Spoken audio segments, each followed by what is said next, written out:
अस्सलाम वालेकुम नाज़रीन, एमान न्यूज़ में एक बार फिर आपको खुशामदीद कहते चले। मैं हूँ मोहम्मद इब्रार। सबसे पहले न्यूज़ हेडलाइंस। वज़ीर आला पंजाब के इंतखाब के लिए हुकूमती इत्तेहाद और मुत्तहिदा अपोजिशन के नंबर स्कीम पर दावे जारी हैं।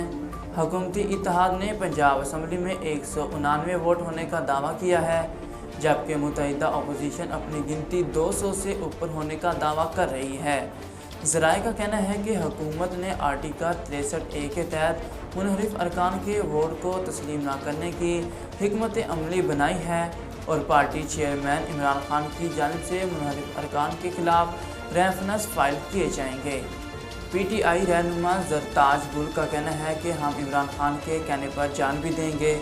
पार्लियामेंट हाउस आमद पर सहाफ़ियों से गुफ्तगू में ज़रताज गुल ने कहा कि इमरान खान अगर इस्तीफ़ा का कहते हैं तो इस्तीफ़ा देंगे और इमरान खान अगर जान देने का कहते हैं तो जान देंगे। उन्होंने कहा कि डेरा इस्माइल खान से यहाँ पहुँची हूँ जहाँ के इमरान खान ने इम्पोर्टेड हुकूमत को मुस्तरद कर दिया। दूसरी जानिब साबिक़ वज़ीर आज़म इमरान खान पार्लियामेंट हाउस पहुँचे, जहां उनकी आमद पर सहाफ़ी ने उनसे सवाल किया कि कल के पावर शो पर क्या कहेंगे।